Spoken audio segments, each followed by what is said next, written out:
नमस्कार, मैं doctor Narendra Kumar, drawing and painting से। हम चर्चा कर रहे हैं अब तक बीए पार्ट फर्स्ट के चित्रकला विषय के बारे में।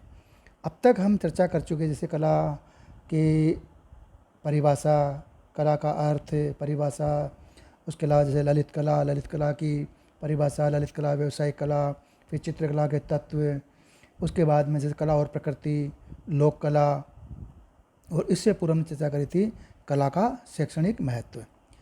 आज हम चर्चा करेंगे इसी क्रम में आगे कि कला प्रदर्शनियाँ और समाज। हमारा जो आर्ट है, आर्ट एग्जीबिशन एंड सोसाइटी, यानी कि जो हमारा समाज है और जो उस समाज के दौरान जो आर्ट की एग्जीबिशन से कला प्रदर्शनियाँ और समाज के बारे में हम चर्चा करेंगे। तो इसके अंतर्गत जैसे कहा जाता है कि कला समाज का दर्पण होती है। ये कथन पूर्ण रूप से सत्य है, क्योंकि किसी भी युग की सभ्यता व संस्कृति, रहन सहन, पहनावा, खान पान आदि का दिग्दर्शन कला के माध्यम से किया जा सकता है। यानी कला का माध्यम, कला एक तरह से उसका दर्पण होती है, हर समाज का, हर सोसाइटी का, उसका समय का। तो किसी भी युग की सभ्यता, संस्कृति, रहन सहन, पहनावा, खान पान आदि का जो दिग्दर्शन कला के माध्यम से किया जा सकता है। जिस तरह का समाज होता है वहाँ वैसी कला जन्म लेती है, कि जिस तरह का जो समाज होता है, जो सोसाइटी होती है, जो कल्चर होता है वहाँ का, वो उस कला के अंदर उसका रिफ्लेक्शन होता है। तो इसलिए कह सकते हैं कि जिस तरह का समाज होता है वहाँ वैसी ही कला जन्म लेती है। आदिम युग से लेकर आज तक की कला में इसी सच्चाई के दर्शन होते हैं। मतलब यानी जो प्री हिस्टोरिक से ले लो, आदिकाल से लेकर आज तक की जो कला है उस कला में इसी सच्चाई का दर्शन होता है। यानी कि जो जैसा समाज रहा, जैसी सोसाइटी रही, जैसी वही चीज़ें कला के रूप में प्रकट होती है। तो इसी सच्चाई के दर्शन होते हैं। अनेक समाज और सभ्यताएं समाप्त हो गई, परंतु हम आज भी उनके द्वारा रची गई कलात्मक वस्तुएं, चित्रों या मूर्ति शिल्प अथवा स्थापत्य रचनाओं के माध्यम से हम उस समाज, संस्कृति और सभ्यता की जानकारियाँ प्राप्त कर लेते हैं। यानी कि जैसे मान लो को सभ्यता भी चली गई, कोई चीज़ खत्म हो गई इतिहास के साथ, लेकिन उसके जो अवशेष हैं, उन अवशेष के रूप के अंदर जो भी चीज़ें हैं, कलात्मक वस्तुएं, चित्र हैं, मूर्ति शिल्प है या स्थापत्य है, उनके महल है, खंडर हैं, बिल्डिंग्स हैं, वास्तु है, तो उनके माध्यम से उस समय या उस समाज की जो संस्कृति और जो सभ्यता की जानकारियाँ, उनसे हमें पता चलता है, उनकी जानकारी हम प्राप्त कर सकते हैं या कर लेते हैं। आदिम युग के मानव द्वारा बनाई गई कलाकृतियों, पत्थर के औजारों आदि के माध्यम से हम उस युग की सभ्यता व संस्कृति के दर्शन कर पाते हैं। तो उसी प्रकार आगे चलकर जैसे सिंधु घाटी सभ्यता की खुदाई से प्राप्त कलात्मक बर्तनों, खिलौनों, मिट्टी की मूर्तियों, मनकों, ठीकरों व स्थापत्य के खंडरों से ही हमें उस समय के समाज, संस्कृति व सभ्यता की जानकारियाँ प्राप्त हो पाती है। साथ ही उनके ज्ञान, विज्ञान का भी परिचय प्राप्त होता है। जैसे उस तत्कालीन समय उनका क्या कल्चर था, क्या खान पान था, रहन सहन था, क्या उनकी विज्ञान था, क्या उनकी संस्कृति थी, तो उस चीज़ का, उनके ज्ञान, विज्ञान का भी परिचय हमें उनके अवशेषों से, उनके चित्रों, मूर्तियों और जो चीज़ें मिलती हैं उनसे हमें प्राप्त होता है। इसी प्रकार जैसे वैदिक काल है, शिशुनाग है, नंदवंश है, मौर्य काल है, कुषाण काल है, गुप्त काल है आदि में भी जिस प्रकार के समाज और संस्कृतियाँ पनपती रही, उसी प्रकार की कला ने भी विकास पाया। इसी प्रकार से जैन कला है, बौद्ध कला है या राजपूत कलाओं में भी हम उस समय के समाज, उनकी विचारधाराओं, रहन सहन, उनके पहनावे आदि के दर्शन करते हैं, जो उस समय के समाज में व्याप्त थे। यानी कि उस समय की जो तत्कालीन समाज था उसकी क्या वेशभूषा थी, क्या खान पान था, क्या उसका कल्चर था, वो सारी चीज़ें हमें उन चित्रों के माध्यम से, उनकी जो पगड़ी के माध्यम से, उनके वस्त्रभूषा के माध्यम से, उनकी वेशभूषा के माध्यम से, उनके हर चीज़ के माध्यम से हमें उनकी जानकारियाँ प्राप्त होती है। तो इसी प्रकार से कला ने भी विकास पाया। इसी प्रकार से जैन कला, बौद्ध कला, राजपूत कलाओं में भी हम उस समय के समाज, उनकी विचारधाराओं, रहन सहन, पहनावे आदि का दर्शन करते हैं, जो उस समय के समाज में व्याप्त थे। अतः हम कह सकते हैं कि जो कला और समाज का संबंध अनन्याश्रित है, उसमें उभयनिष्ठता का संबंध है, अर्थात वे एक दूसरे के बिना अधूरे हैं। अर्थात जिस प्रकार कर्ण को कर्णफूल की और कर्णफूल को कर्ण की आवश्यकता होती है, उसी प्रकार कला और समाज को भी एक दूसरे की आवश्यकता होती है।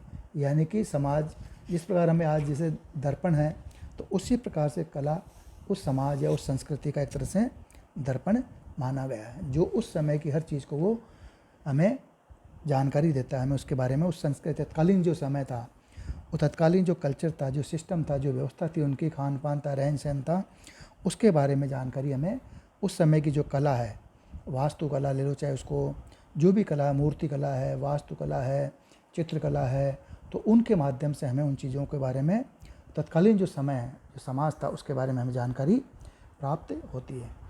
जिस प्रकार कला विहीन समाज की कल्पना नहीं की जा सकती, यानी कि कला के बिना समाज की कल्पना हम आज भी नहीं कर सकते हैं। तो जिस प्रकार कला विहीन समाज की कल्पना नहीं की जा सकती, उसी प्रकार समाज विहीन कला की भी कल्पना नहीं की जाती। यानी कि समाज के बिना भी कला नहीं है। समाज है यानी कि एक दूसरे के दोनों पूरक हैं। बिना समाज के कला नहीं है और बिना कला के समाज नहीं है। तो इसी प्रकार से कलाकार भी एक सामाजिक प्राणी ही होता है और समाज ही कलाकार का कार्य क्षेत्र भी होता है। यानी कि जो समाज है, जो सोसाइटी, जो कल्चर है, वही एक कलाकार का कार्य क्षेत्र होता है। वहीं से वो अपने सब्जेक्ट, वहीं से अपने विषय और उन्हीं को देख के, उनसे प्रभावित होकर वो अपना कला का कर्म करता है। तो कह सकते हैं कलाकार भी सामाजिक प्राणी होता है, समाज ही कलाकार का कार्य क्षेत्र होता है। एक कला रचना कलाकार की चेतना का सर्वमान्य लक्षण है। वह अपनी कला रचना के माध्यम से अपने अंतर्भावों या जो उसके भाव है, इमोशंस हैं, तो एक कलाकार अपनी कला के माध्यम से ही अपने जो उसके जो भाव है, इमोशंस हैं, अब वो चाहे समाज से लेता है, सोसाइटी से लेता है, नेचर से लेता है, लोगों से लेता है, किस चीज़ से वो प्रभावित होता है, किस चीज़ से वो अपने अंतर मन में एक रचना बनाता है, जिसको वो अभिव्यक्ति बाद में कर पाता है। तो कलाकार जैसे सामाजिक प्राणी, समाज ही कलाकार का कार्य क्षेत्र भी होता है और कला रचना की चेतना का सर्वमान्य लक्षण है। वह अपनी कला रचना के माध्यम से, यानी कि जो कलाकार है सामाजिक प्राणी होने के साथ साथ जो कलाकार है, वो अपने कला रचना के माध्यम से अपने जो अंतर्भाव हैं, उसके जो फीलिंग्स हैं, उसके जो भाव है, उसके जो इमोशंस हैं, उन भावों या अंतर्भावों या भाषा की अभिव्यक्ति करना चाहता है। तो और दूसरों तक अपने अनुभवों को प्रेषित करना चाहता है। यानी कि अपने जो इमोशंस हैं, अपने जो भाव हैं, है ना, वो उन चीज़ों को प्रकट करके वो सोसाइटी के सामने उन चीज़ों को, अपने वो भावों को एक किसी भी माध्यम के द्वारा, चाहे वो मूर्ति है, कला है, चित्रकला है, पेंटिंग्स है ना, वो एक किसी भी माध्यम के द्वारा अपने भावों को वो प्रकट करके और समाज के समक्ष रखना चाहता है, यानी प्रेषित करना चाहता है। इसी से उसके कलात्मक उद्देश्य की पूर्ति होती है और इन्हीं से ये जो अपने भाव है समाज के सामने रखता है, उनके द्वारा ही उसके कलात्मक जो उद्देश्य की, मनुष्य की, या जो आर्टिस्ट है, कलाकार है, उसके उद्देश्य की पूर्ति होती है। हम कह सकते हैं जो कलाकार की यह कला प्रदर्शनियों, साहित्य, काव्य गोष्ठियों, नाटकों, पुस्तक प्रकाशनों, फिल्म, टेलीविज़न अथवा संगीत नृत्य के माध्यम से समाज और दर्शक श्रोताओं तक पहुंचती है। यानी कि जो आज के समय में कला किन किन रूपों में समाज के समक्ष वो पहुंचती है, कि जैसे कला की एग्जीबिशंस हैं, प्रदर्शनियां हैं, साहित्य के द्वारा, लेखन के द्वारा है, काव्य गोष्ठियों के द्वारा है, नाटक थिएटर्स के द्वारा है, पुस्तक प्रकाशन यानी कि पुस्तकों के माध्यम से उनको प्रकाशित करवा के, पुस्तकों का प्रकाशन के द्वारा, फिल्मों के द्वारा, पिक्चर्स के माध्यम से, टेलीविज़न अथवा संगीत है, नृत्य है के माध्यम से समाज और दर्शक श्रोताओं तक पहुंचती है। यानी कि जो कलाकार है, जो कलाकार की अभिव्यक्ति है, वो इनके माध्यम से आज समाज तक वो पहुंचाने का कार्य करता रहा है, जिसके द्वारा उनका मनोरंजन होता है, और कलाकार के उद्देश्य की भी पूर्ति होती है। अब कला के जो माध्यम है, कला को जो मान लो समाज के अंदर प्रेषित कर रहा है, तो उसके दो कारण हैं। तो एक तो जैसे संगीत है, नृत्य है, नाटक के द्वारा दर्शकों का मनोरंजन करना, चित्रों मूर्तियों के द्वारा, चित्र है का चित्रकला है, मूर्ति कला है, उनके द्वारा एक समाज को मैसेज देना या समाज को एक अपना अभिव्यक्ति के माध्यम से वो अपने विचारों को प्रकट करना। तो ये समाज के लोगों के अंदर, वो समाज के अंदर इसके द्वारा उसको मनोरंजन होता है। मनोरंजन के साथ साथ कलाकार के उद्देश्य की भी उसमें पूर्ति होती है। परंतु एक कलाकार दर्शक या श्रोताओं से क्यों यह संबंध बनाना चाहता है? क्योंकि इसके बिना उसका अपना सौंदर्यात्मक अनुभव अधूरा रहता है। कि जब तक समाज, एक कलाकार समाज के और अपने जो अभिव्यक्त है, अपने भाव है, समाज के समक्ष नहीं रखेगा, तब तक उसका अपना जो सौंदर्यात्मक अनुभव है वो एक तरह से अधूरापन उसमें रहता है। और वह चाहता है कि दूसरे लोग भी उसके अनुभव में भागीदार बने, यानी कि जो उसकी फीलिंग्स हैं, उसके एक्सपीरियंस हैं, जिनको जो भाव है, उन भावों के अंदर जो समाज है, जिनको वो माध्यम से वो बताना चाहता है, तो वो जो समाज है, समाज के लोग हैं, उसके अभिव्यक्ति के लिए वो उनके अभिव्यक्ति के अंदर, उसके अनुभव में, उसके फीलिंग्स के अंदर उसके वो भागीदार बने।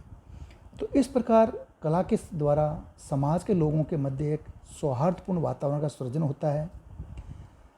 कला सामाजिक एकता के लिए भी आवश्यक है, क्योंकि वह समाज के विभिन्न व्यक्तियों की भावनाओं में परस्पर संबंध स्थापित करती है।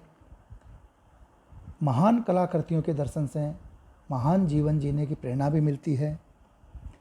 इससे सभ्यता और संस्कृति का विकास भी होता है। और वस्तुतः जितनी ही कला विकसित होती है, उतनी ही समाज की सभ्यता और संस्कृति भी विकसित होती है। और कला में संपूर्ण समाज की रुचियों का समावेश होता है। इस प्रकार जैसे कोई भी जो महान कलाकृतियाँ हैं, उन कलाकृतियों से, दर्शन से महान जीवन जीने की प्रेरणा समाज में या समाज के लोगों को मिलती है। और इससे जो सभ्यता और संस्कृति, उसका भी विकास होता है।